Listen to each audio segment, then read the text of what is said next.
Les montagnes de l'Atlas, telles que les moines de Tibérine les contemplaient depuis leur prieuré.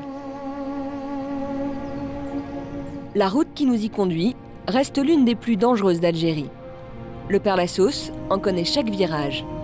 Depuis 10 ans, il se rend au monastère toutes les semaines afin d'entretenir le souvenir des 7 moines assassinés. Aujourd'hui, comme à chaque fois, il est sous escorte policière. Je prends ça comme une condition sine qua non pour continuer à travailler à Tibérine. Le prieuré est devenu un monastère fantôme depuis que des hommes en armes ont enlevé les moines dans la nuit du 26 mars 1996. Donc en fait, ici c'est un petit peu, moi j'appelle ça l'escalier de la mort, l'escalier par où sont rentrés les cagoulés avec Mohamed, qui était le gardien. Il n'a pas eu la possibilité de donner d'alerte, par exemple. Bon, il était sous la pression des Kalachnikovs, et qu'est-ce que vous voulez qu'il fasse? Il était aux environs d'1h du matin. En mai 96, les moines seront retrouvés décapités. Un crime sans coupable. Aucun assassin n'a été retrouvé et encore moins jugé. En pleine guerre civile entre les islamistes du GIA et les militaires algériens, le meurtre des 7 moines de Tibérine a marqué l'opinion. La France entière est sous le choc. Plus de 10 000 personnes se réunissent sur le parvis du Trocadéro pour un hommage silencieux. Toute la classe politique est là, elle aussi. 14 ans plus tard, leur histoire bouleverse à nouveau les Français. Le film, Des hommes et des dieux, est en tête du box-office depuis 6 semaines. Déjà plus de 2 millions de spectateurs. Votre monastère doit avoir une protection militaire. Les atrocités vont recommencer. Ma décision est prise. Je refuse. Et qu'est-ce qu'on fait s'ils viennent au monastère? On se laisse tuer gentiment? C'est un risque. Le film raconte leur dernier combat face au terrorisme et leur volonté de rester en Algérie, malgré les risques. Une décision fruit d'un long cheminement personnel et collectif. Depuis quand on obéit aux armes? Je pense qu'il faut partir. Progressivement. Partir, c'est mourir. Je reste. Nous sommes partis sur les traces de ces religieux. Qui étaient-ils? Pourquoi ont-ils choisi de rester en Algérie? Du film à la réalité. Pour les découvrir au-delà de l'écran de cinéma, nous avons retrouvé leur famille. Exceptionnellement, elles ont accepté de nous parler. Pierre Laurent, le neveu de frère Luc, nous a ouvert ses portes. Son oncle, interprété par Michael Lonsdale, était médecin à Tibérine. Face aux terroristes, il a souhaité rester, comme l'oncle de Bruno de Chergé, le prieur de la communauté, incarné par Lambert Wilson. D'autres ont douté, comme frère Paul. Il était l'oncle de Françoise et Annick Chessel.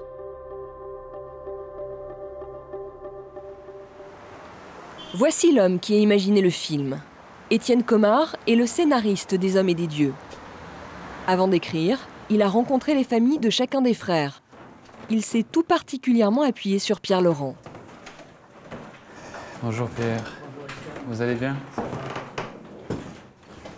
Le neveu de frère Luc ne s'attendait pas au succès du film.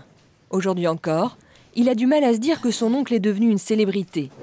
Bon, il n'avait pas non plus une ressemblance incroyable avec Michael Lonsdale, hein. C'est pas... Ah ouais, et ça vous fait quoi quand vous voyez Michael? Est-ce que vous arrivez quand même à imaginer Quand il parle, oui. Quand il parle, oui. Puis après, il est arrivé un autre amour, tu vois, plus grand encore. Et voilà, j'ai répondu à cet amour-là. Ça fait longtemps maintenant. Plus de 60 ans, oui. Il n'a pas cherché à faire une imitation, il a cherché à interpréter comme il le sentait. Et je dirais que pour nous, c'était à la fois mon oncle et à la fois pas mon oncle. Et ça, c'était plutôt favorable parce que Ça permet de regarder le film en diminuant un petit peu la charge émotionnelle. À l'issue de ses études de médecine, à 27 ans, Luc Dauchier est entré dans les ordres. En 1947, il est parti pour Tibéirine. Toute sa vie, il a soigné gratuitement ceux qui se présentaient à son dispensaire. Il était connu et apprécié par la population bien au-delà de la région de Médéa. L'Algérie était son pays. Il n'a jamais envisagé de le quitter. Cette maturation qu'on voit dans le film au niveau des frères, est-ce qu'on s'en va, est-ce qu'on reste, pourquoi reste-t-on, etc., lui, il avait déjà eu avant. Donc c'est pour ça, il avait quand même 82 ans, les autres étaient beaucoup plus jeunes, il avait 50 ans d'Algérie, donc voilà, lui, sa conviction était déjà faite. 3 semaines avant son enlèvement, frère Luc écrivait une dernière fois à son neveu. Une lettre d'adieu, comme s'il pressentait sa mort prochaine. Donc ça, c'est la dernière qu'on ait reçue. Donc qui est du 5 mars 1996 et qui donc nous était adressée. Voilà. Alors ces lettres étaient toujours sur le même modèle, donc il utilisait son en-tête de médecin. Sur une ordonnance. Sur une ordonnance, et c'était toujours recto verso, c'était jamais plus important. Ici, la violence est toujours présente, c'est une violence aveugle. La mort touche tout le monde, mais personne ne s'en émeut. Puis ça se termine par un homme âgé, je vais dans mes 83 ans, n'est qu'une chose misérable, à moins que son âme ne chante. Leur foi et leur fidélité envers l'Algérie les ont conduits à affronter le danger jusqu'à la mort. Comme frère Luc, un autre moine de Tibéirine a toujours été sûr de son choix. Séminaire des Carmes, à Paris. C'est ici qu'a été formé Christian de Chergé, le responsable de la communauté de Tibéirine. Bruno de Chergé est son neveu. C'est lui qui nous a donné rendez-vous ici. Le directeur du séminaire a voulu rendre hommage à cet ancien élève. Il lui a consacré un lieu de mémoire au sein de son établissement. Depuis, c'est presque devenu un lieu de pèlerinage. On parle beaucoup, évidemment, de Christian en ce moment. Avec le film, c'est vrai que ça donne oui.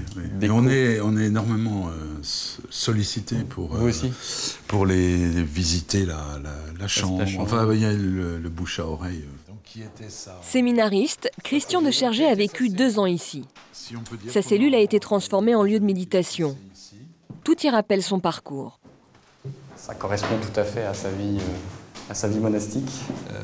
Voilà, Tibéirine et son paysage superbe. Voilà. Mais aussi une Bible et un Coran, symbole du lien qu'il voulait tisser entre les 2 religions. En lettres capitales, au mur, son testament, écrit 2 ans avant sa mort. Notre oncle nous l'a envoyé en nous demandant de ne l'ouvrir qu'en cas, au cas où. Et cet adieu a été envisagé, ce qui fait qu'on a ouvert cette lettre et on a considéré en fait que ce témoignage, ce testament, nous dépassait.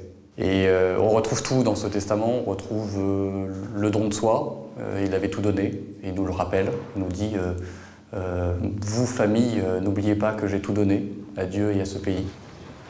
Un testament lu pendant les dernières minutes du film.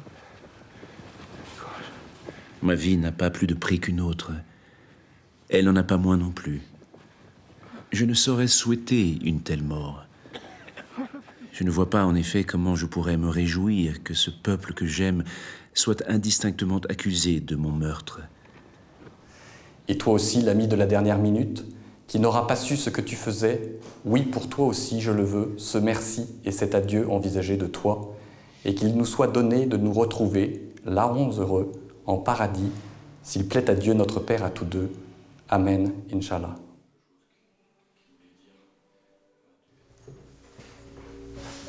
À l'extérieur de la cellule, des photos au mur retracent la vie de Christian de Chergé. On apprend qu'il a effectué son service pendant la guerre d'Algérie, un moment clé pour comprendre son cheminement intellectuel. À l'époque, un drame l'avait marqué à tout jamais. Alors qu'il était officier, le FLN avait décidé de l'exécuter. Mohamed, un garde champêtre, a expliqué au FLN qui voulait le tuer que c'était injuste. Donc à ce titre-là, il souhaitait qu'il ne soit pas assassiné. Et on a retrouvé, 2 jours après, ce garde champêtre assassiné lui-même. Et ça a beaucoup marqué mon oncle. Et c'est vrai qu'il s'est dit, cet homme a donné sa vie pour moi. Qu'est-ce que je peux faire, entre guillemets? On ne peut pas lui rendre la vie. On peut continuer à prier et surtout partager la vie des Algériens. Cette dette envers ce garde champêtre explique aussi son indéfectible attachement à l'Algérie. Mais le choix de rester à Tibérine ne s'est pas fait aussi facilement pour tous les moines. Certains ont hésité avant de se décider. Dans le film, c'est le cas de frère Paul. Je pense qu'il faut partir, progressivement. Une angoisse dont on n'a rien su ici. Sur les hauteurs du lac Léman, nous avons rencontré Françoise et Annick Chessel, les nièces de frère Paul. Elles nous ont montré un document exceptionnel, la dernière vidéo de leur oncle, 2 ans avant sa mort. Frère Paul était revenu en France pour fêter l'anniversaire de sa mère. Personne dans sa famille n'imaginait alors ce qu'il était en train de vivre à Tibérine.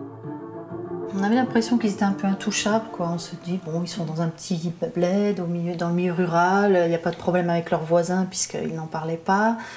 Voilà, c'est des religieux, ils font le bien, donc on disait pour quelle raison voilà, ils sont hors du problème, quoi. Ils ne sont pas dans les réseaux politiques, ils sont neutres, donc on pensait qu'ils étaient intouchables, je pense. Ce qu'Annick et Françoise ignorent alors, c'est que 3 semaines plus tôt, leur oncle Paul et sa communauté ont été menacés de mort. Dans la nuit de Noël, des islamistes avaient fait irruption dans le monastère. Une des scènes principales du film. Vous n'avez pas le choix. Si.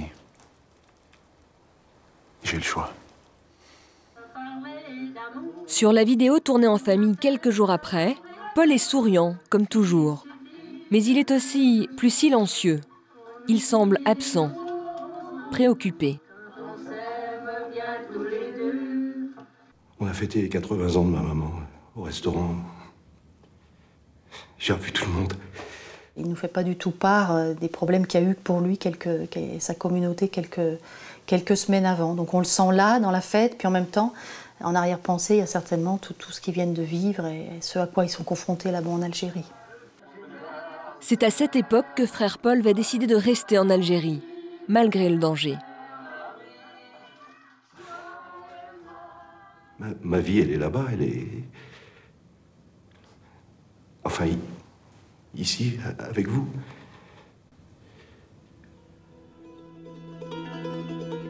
Paul Favremiville est né en 1939. Avant de devenir moine, il a été plombier. Sa vocation s'est déclarée sur le tard, à l'âge de 45 ans. À Tibérine, il était le moine bricoleur, notamment chargé du système d'irrigation du potager. Pour accepter la mort de leur oncle, les 2 sœurs, elles aussi, ont dû cheminer. Elles ont ressenti le besoin de se rendre en Algérie. En 1998, 2 ans après la mort des moines, Annick et Françoise sont allées au monastère de Tibérine. Moi, j'avais besoin de retourner sur les lieux pour concrétiser, matérialiser le fait qu'il soit mort en me rendant sur les tombes. Et aussi, j'avais besoin d'être en lien avec les gens présents là-bas, les gens du village. Ils nous attendaient. Ils avaient besoin de témoigner aux familles. Ne mélangez pas tout. Nous, on aimait ses frères, nous, on était proches, il nous manque de se distinguer de tout ça et d'être auprès de nous. Aujourd'hui, de l'assassinat de leur oncle, Annick et Françoise ne retiennent plus seulement la violence de sa mort, mais aussi le sens de son engagement. De temps en temps, quand je suis un peu en rébellion sur certains trucs qui me dépassent, j'ai une image, je me dis, moi, j'ai des têtes qui sont dans les cercueils, il n'y a que des têtes. Donc ça, c'est mon seuil de force qui me dit, ça je ne laisse pas passer, ou j'ai cette force en moi qui dit, je dois faire ça parce qu'il y a quand même ça là. Ni héros, ni martyr pour autant. Annick et Françoise ne veulent pas que leur oncle Paul devienne une icône. Pour elles, il est avant tout une victime de la guerre civile algérienne. Une parmi 150 000 autres.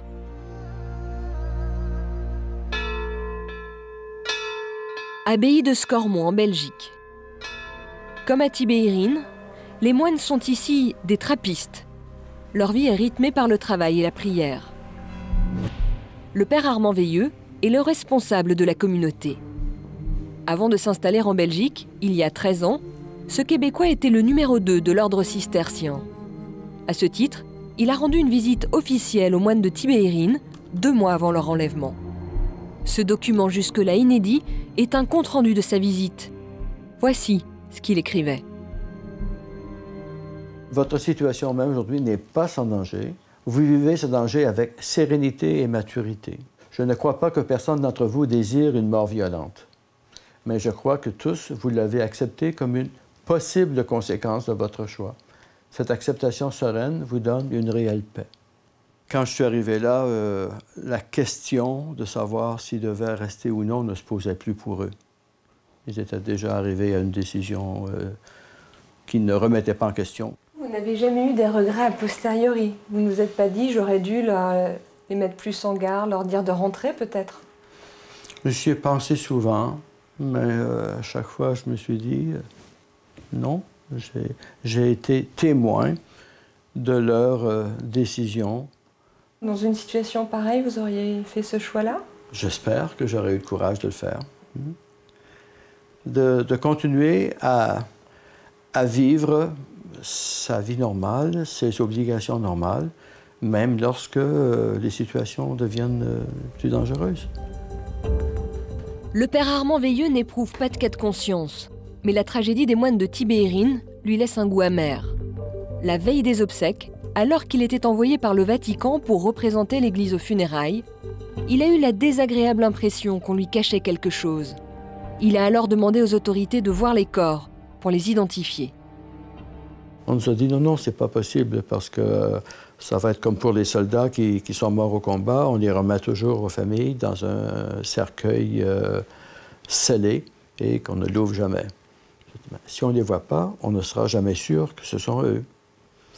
Et donc, finalement, j'ai dit, moi, en blague, mais avec sérieux aussi, j'y vais avec mon tournevis et je vais ouvrir le couvercle des cercueils pour voir si ce sont eux. Donc, si on n'avait pas insisté pour ouvrir les cercueils, on aurait toujours pensé qu'on avait enterré les corps, alors qu'en fait, il n'y avait que des têtes. Aujourd'hui, le succès des Hommes et des Dieux est pour lui un nouvel espoir.